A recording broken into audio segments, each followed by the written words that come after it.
job, Tony. Thanks, man. Those extra tacos. Turn on the demo.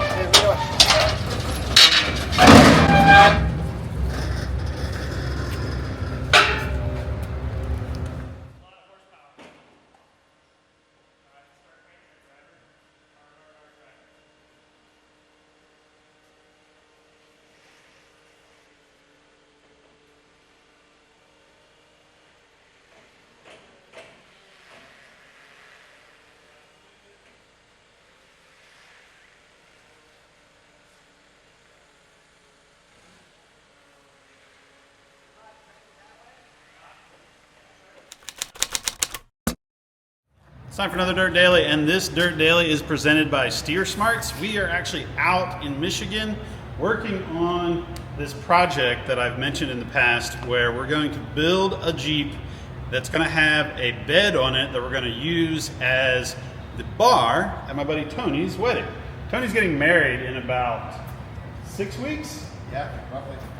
And I built this flatbed at home in California, and then I drove across America, as you've seen in prior episodes, where I picked up this 1985 CJ-10, which is an airplane tug, and we're going to basically use the front of it, and then we're going to put that flatbed on the back. So today we are actually in the shop out in Steer Smarts. Steer Smarts is known for making steering components for Jeeps and Dodges, as well as new Broncos. What else? Toyotas? Toyotas, all kinds of stuff. Our plan is to use some Steer Smarts parts on this project, but first we are going to make out a list of kind of the plan. After many years of Tony and I building project trucks either together or on our own, Tony used to build them for Mopar and for Jeep. I did it for Dirt Every Day as well as 4-Wheel Off-Road Magazine. We're trying to figure out how to do it the most smooth, simple way because we have to get this thing done pretty quick. So, moving over here to the whiteboard. We've goofed up enough times. We've messed it up enough. This is our giant whiteboard, and our plan is to put one side as the jobs that need done. Actions. The other side is parts. So here, this is the plan.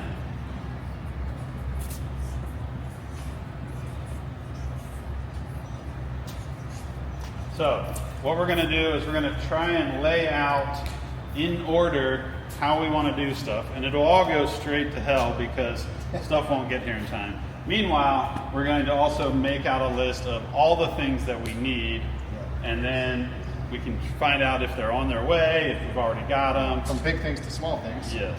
Right? Sometimes even little things like a special fastener or whatever. Right, because like the tail lights currently are about 3 feet behind the cab, and eventually they're going to need to be 6.5 feet behind the cab. Right. So stuff like wiring and all of it. So Fuel lines. Fuel lines. Yeah. Yes, we have a fuel tank.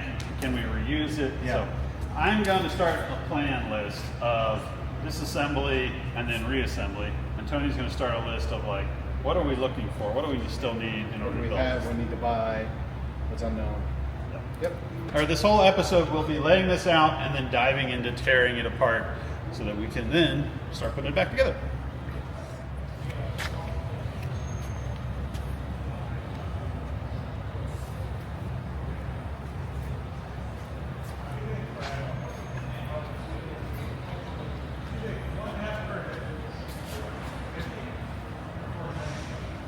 Mike and Tony disconnected the bed section. We're going to have to pull the fuel cap off right there, and we're going to try and lift it up and out. Hopefully it'll clear the rear bumper, clear the fuel tank, and then we can see what else is under here. Ready? Am I looking? Good. You're looking okay. There's friction against the bumper there. I think once we clear. You good? Just going slow so it doesn't straight. Yep. Keep going. Oh, yep. Mike, your side clear? Good? Yeah. You got to go up some more. Yeah. All right, I'm going to keep going up there. Yeah. Tell me when, okay? Yep.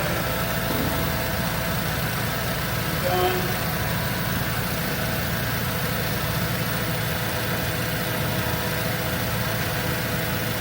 Start backing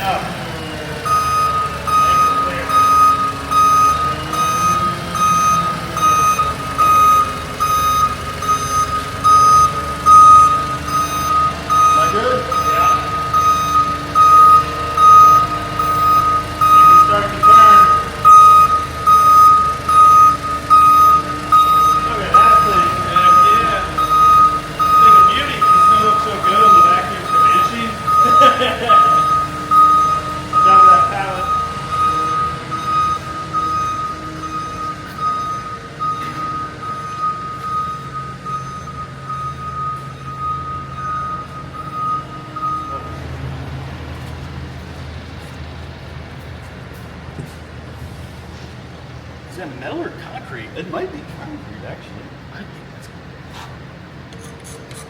That's metal. Fred, I'll do my best to lift the red off of there, man, but You're young, you can lift that.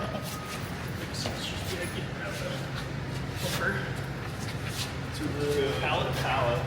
And then we'll take those steps out. That makes sense.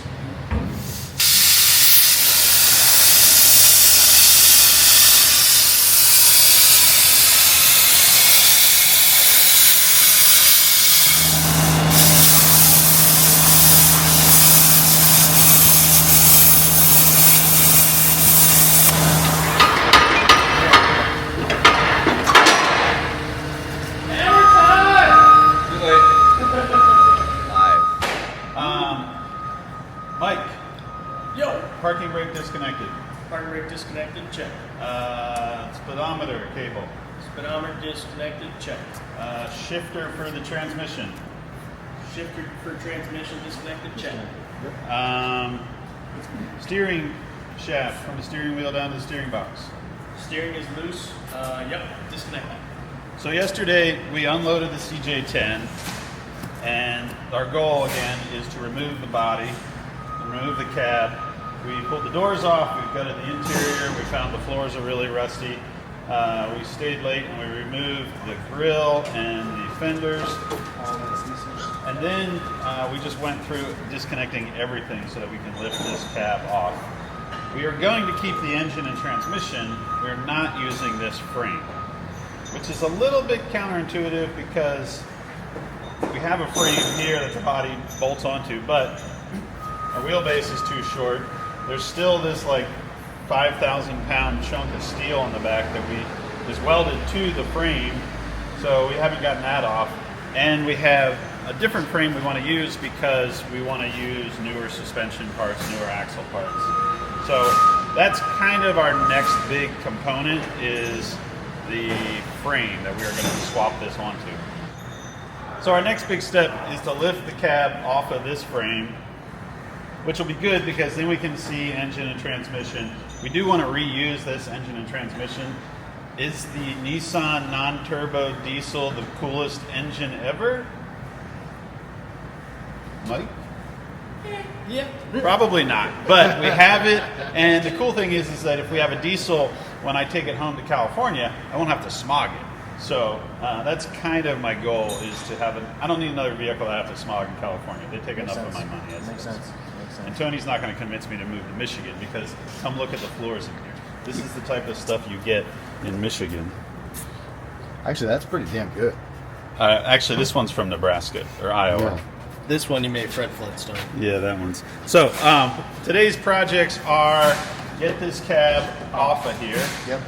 And get our new frame in here, which we'll show you. Yep. And And start mocking everything. start mocking everything. We have this engine and transmission has to find a home in the new frame. Yep. This cab has to find a new home on top of the new frame. Yep.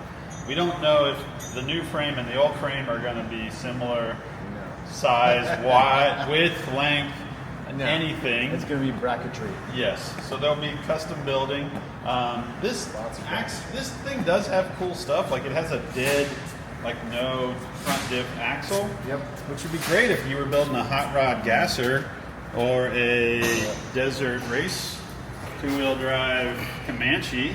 Yeah. Never know. Which our buddy Mike over here is actually building one of those. And there's a 70U in the rear, which is a pretty good rear axle. Yeah. Pretty cool. But we're going to go to something even bigger because Bigger, better, we're faster. ridiculous. Because this non-turbo diesel Has so much power. Has so much power. So It's a beast. we've been chipping away at wiring, Yeah. hoses, Yeah. making this thing disconnected. So our next step should be roll this over to the lift, lift the cab off, find the last few wires that we didn't disconnect, and they'll rip apart when we lift it up. And Yeah. And then tomorrow for bracketry. yes, Bracketry. yes. And actually, this thing, I may put this back on the trailer and run it back to the car wash and pressure wash. Oh, yeah, that's a good the idea. interior. Yeah. Why not? Before we start. Because it's never again going to be Yeah. removable like that. I So agree. we could start with the chassis to chassis swap while this is on the trailer. And split up while you Yep. spray down. That'd be good. We can split up. Yeah, split up. Nice. Yeah. All right, Tony, how many days left until the wedding? Not enough. Not enough. All right, let's get to work. Okay. It's stuck on.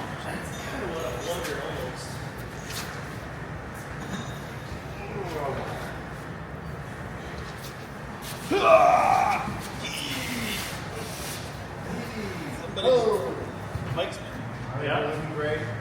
all right. Contact. Contact a little bit. Okay.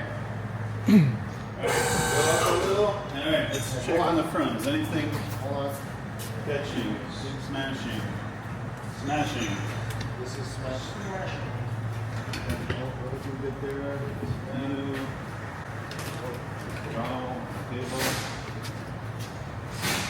I like it. So I did fish that speedometer all the way up, so that way you shouldn't have to worry about it. Okay. So bump it up again. Yeah. Yeah. Little left tap. You're doing a good job, Tony. Oh, that's Mike. Hey, everybody, that's Mike. Hi everybody, I like Jeeps. You like Jeeps? That's out of you. You're doing a good job, Tony. Oh, that's Mike. Hey, everybody, that's Mike. Hi everybody, I like Jeeps. You like Jeeps? That's out of you. Are we ready to go up a little more? Yeah. So I want to check one. The brake lines need to stay with chassis.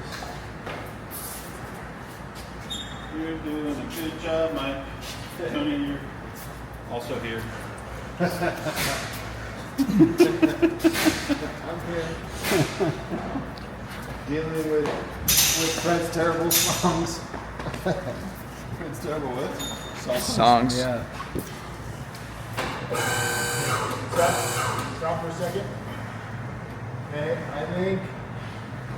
think it's good. Yeah. Yeah, So good. we're good. Mike.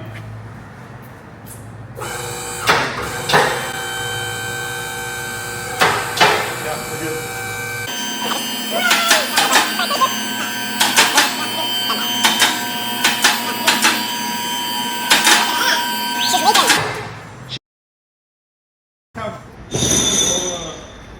This is Mike. Say hi, Mike. Oh, hi everybody. I like Jeeps. You guys like Jeeps? What do you think about this project? This is insane. This is so. First of all, I just gotta say, this is really cool for me.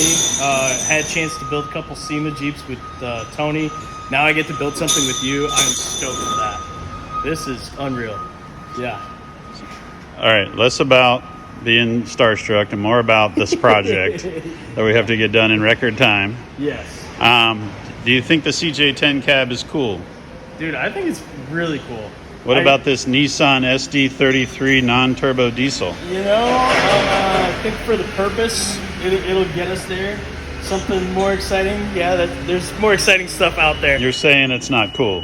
I mean, What I'm hearing is this isn't cool. I think it's cool. I think it's definitely cool. I think the interesting thing we found yesterday is we were taking everything apart. Oh, what did we The find? last three of the VIN, Oh, yes. What is the was- last three of the VIN? 392.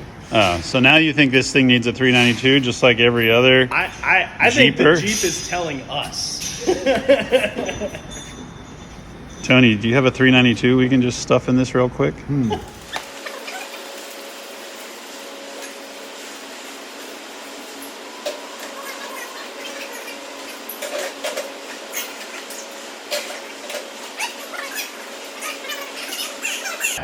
So we just brought in the new frame. This is a Jeep JL Unlimited, so it's a 116-inch wheelbase.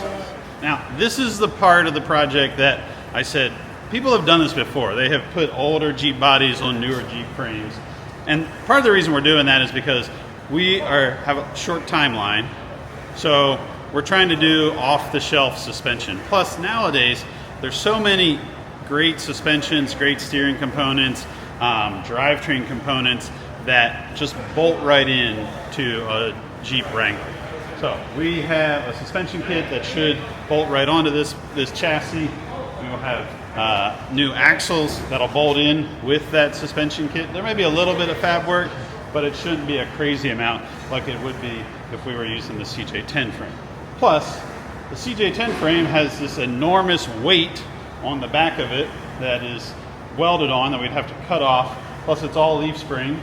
Plus, it doesn't have a front drive axle, and it's old. And this is a brand new suspension or brand new chassis that was underneath a 392.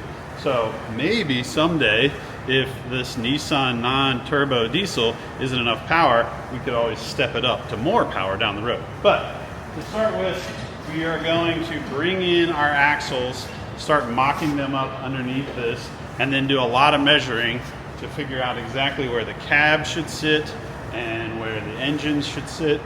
And then we'll start swapping parts from one old frame over to a new frame.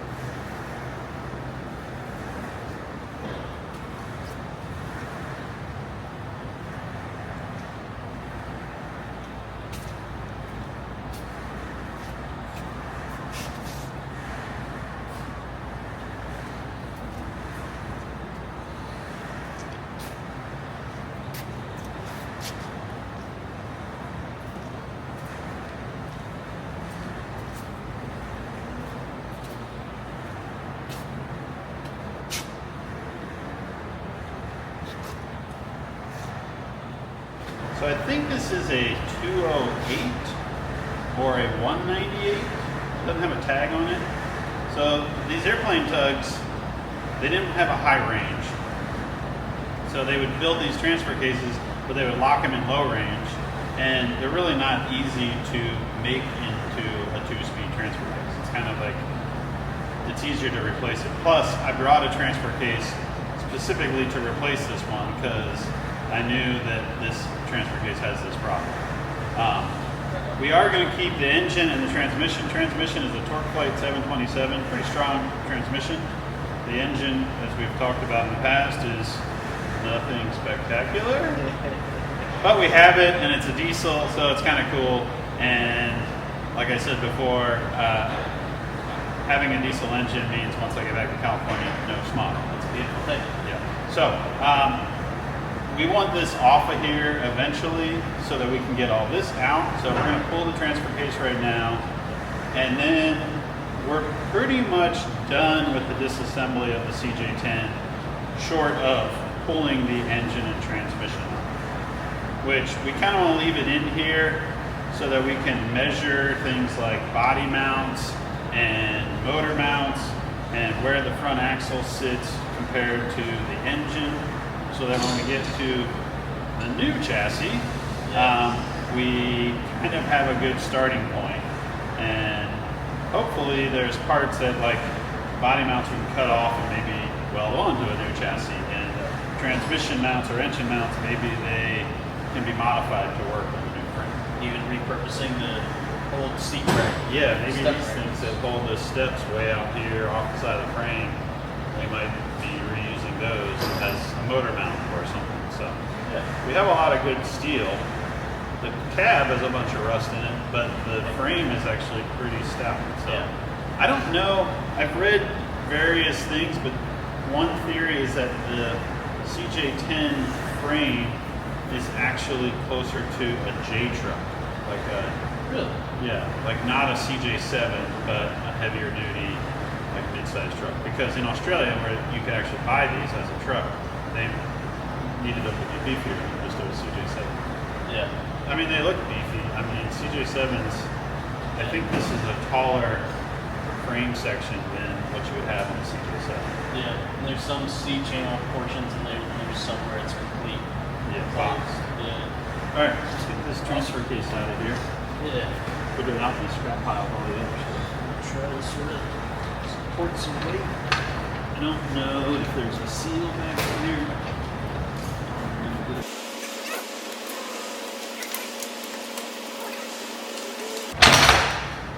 There we go. And it's out. Drop it down. All right. We are wrapping up this episode. We got the CJ-10 into the shop. We took the cab off. We removed the front clip. We started disconnecting everything that goes to the engine and the transfer case and the transmission. Transfer case is out. That's pretty much going in the scrap pile. We don't have any use for a transfer case that only has low range. And our next step is to figure out how to put these parts, engine and transmission, a new transfer case, and our CJ-10 cab on our new chassis that we just got in. But that will be for an upcoming Dirt Daily. Thanks to Steer Smarts for having us out here at the shop so we can build this cool thing. Time's chipping away. We are getting that much closer till Tony's wedding. And as you can see, we don't have a truck with a bar on the back of it, so we got to get to work. We'll see you guys next time.